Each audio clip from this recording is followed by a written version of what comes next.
Hello, everyone. Welcome back to Sacred Reclamation. I'm Sid, and today I wanted to give you the final garden tour. Not only is it going to freeze this evening, our temperatures are dropping down to 29 throughout the night, and tomorrow with a wind chill of, I think you said 21, Shane?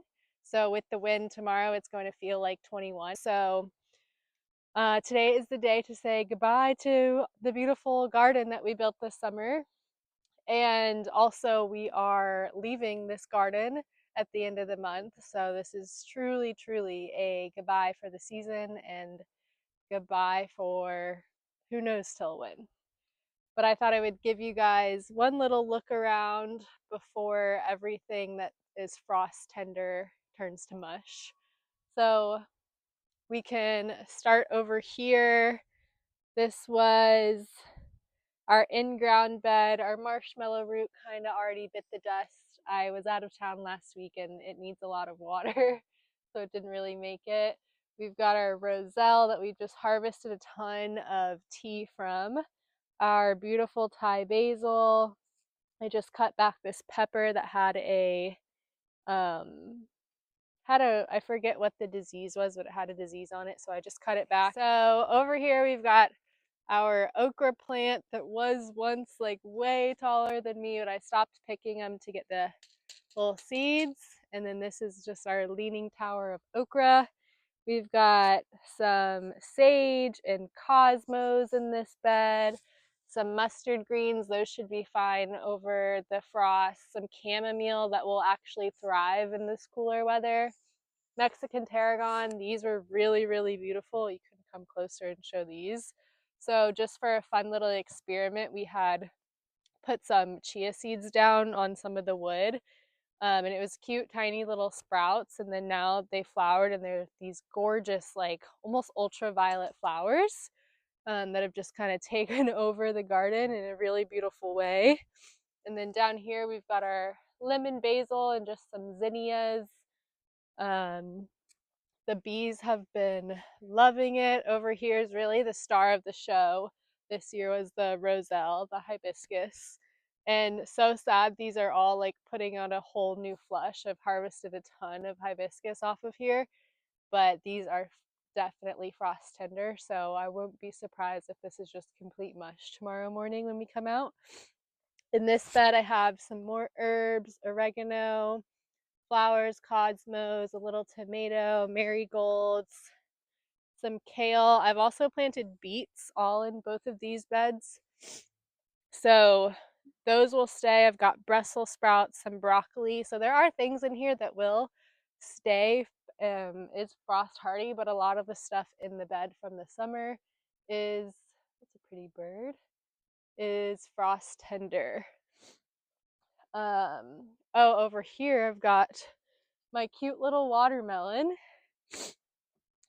So this watermelon did nothing all summer, and then just recently it started to grow. This is certainly frost tender and will be gone by tomorrow. I've got holy basil, tomatoes that aren't going to make it. In this bed I've got some black-eyed peas. I'm not sure how these will do in the cold. More lemon basil. This was a really fun toothache plant. If you've never tried it, that's something fun to have in the garden. And then over here in this bed, I have a little row of tomatoes that I actually think I'm going to try to cover up for the winter. And then I've got some kale in here that will be good, some more herbs. St. John's wort, I'm not sure what that will do with the frost. Ashwagandha, I believe it'll be okay. If anything, we're growing it for the root, so I think the root will be fine under the ground. I have some more peppers over here. Datil peppers, I'm not sure how to pronounce that.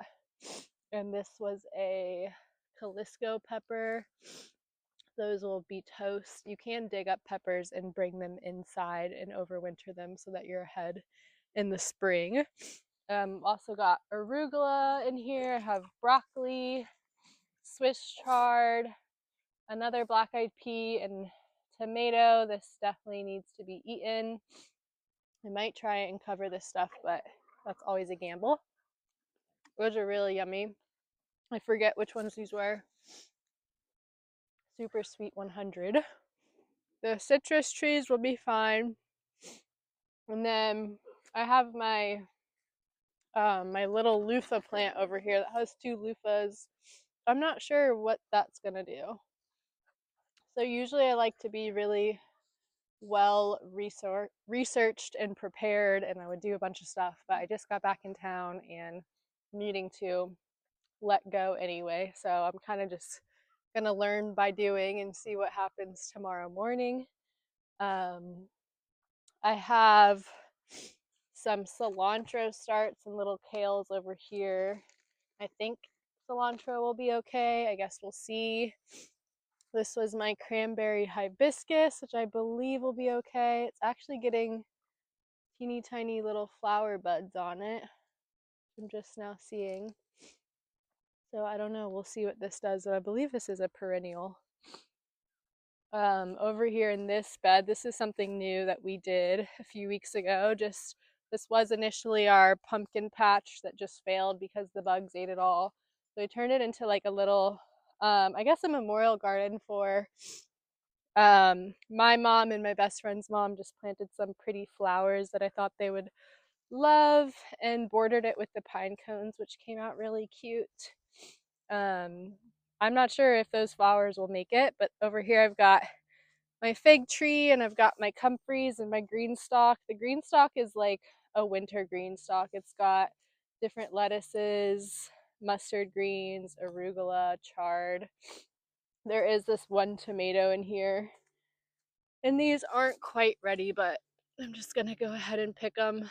They already have cracked and like gotten a little gross, but we'll see if we can get any food out of that. Really wish I had some chickens to throw these to because they would love them. The lemon balm, I'm pretty sure will withstand a frost. I looked it up and it said it can go up to negative 20 degrees. So I'm hoping it will withstand a frost because I love drinking this for tea. Um, and if it couldn't withstand a frost, I would cut it all back and just make a big jar of tea and then a tincture out of it because it makes a really yummy tincture as well. But I think it's gonna be okay. But yeah, that's pretty much the garden. We had a really fun time building this garden this summer, me, my niece, and my partner Shane.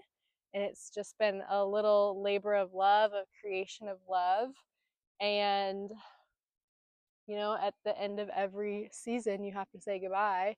We're Floridians, so we're really not quite used to it being from like more central southern Florida. You can really grow all year long, but here in North Florida, it's going to be 29 degrees on November 11th, which is pretty wild to me.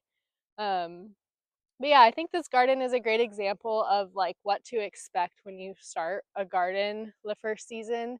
I think sometimes new gardeners can get a little disappointed with what their garden looks like in the beginning versus what they see people's gardens look like online.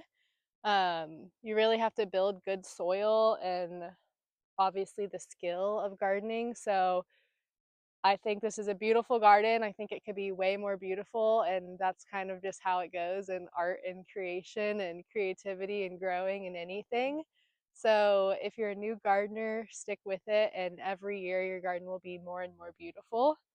Um, yeah, I think that is about it. I guess this is the last garden tour. We'll tuck her in and say goodnight, and maybe I'll do a little shot of what things look like in the morning for you guys. One quick thing I wanted to mention, although I'm not going to like do the most with trying to like save things because it is going to freeze for 2 nights here and then it's going to get warm again. So like I said with those little tomatoes back there, that little row of 6 tomatoes, cherry tomatoes with some of them that are almost ripe, I think I am going to cover those tonight and try to save them. I might cover the green stalk, although everything in there should be fine. But what I am going to do is go through and water everything really well because so when plants freeze, it's because they're frost tender and that means that their cell walls burst when they're frozen. But there's something about like watering them really well and like filling their cell walls with water And so I think it's just like harder for that to burst when it's filled with water. I'm not sure on the exact science of it, but I'll go through and I'll water everything really well, and then I'm just going to cut and pick everything that I want to bring inside. Mainly the flowers. I cut a bunch of flowers yesterday, and I'll cut some of these cosmos just so that I can keep them inside and still have pretty flowers inside instead of just coming out to mush in the garden. I wanted to leave them for as long as I could for the bees and everything, but the bees are honestly probably going to be going into their little hibernation or wherever they go when it's cold too. So today was really the last day for everything to be out buzzing and shining and being bright and beautiful. And now it's just time for everything to be tucked in for the winter, and we'll see it all in the spring. Anyway, thanks for watching. Peace and blessings to you and yours. I knew it was gonna happen, but it's still so sad. Here is the garden after the frost. Mush, mush, mush. There is still a bee on there, sweet baby. Still got some flowers, although the plants have turned to mush. Zinnias. I think it's sad too because yesterday morning after the first freeze, everything looked pretty good out here. And so I got hope, even though I knew it was going to freeze again.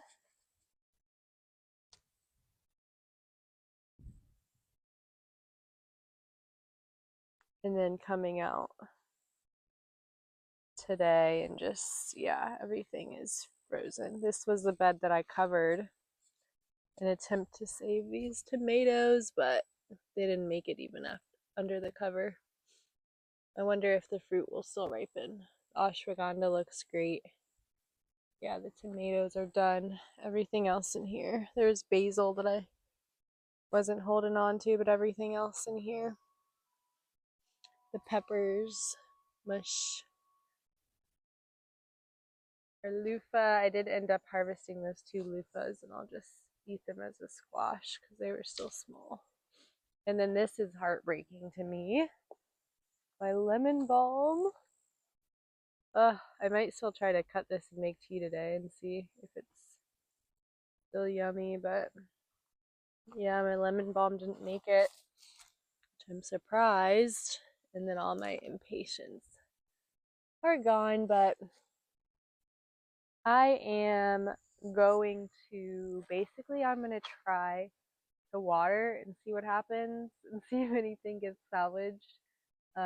Mainly my lemon balm, and then a couple of even my lettuce looks a little sad. So I'm going to see if watering brings anything back. My black-eyed peas, like the one that was covered over here, is sort of mush, but I wonder if it got some water on it, would it be okay? So see you on the next one.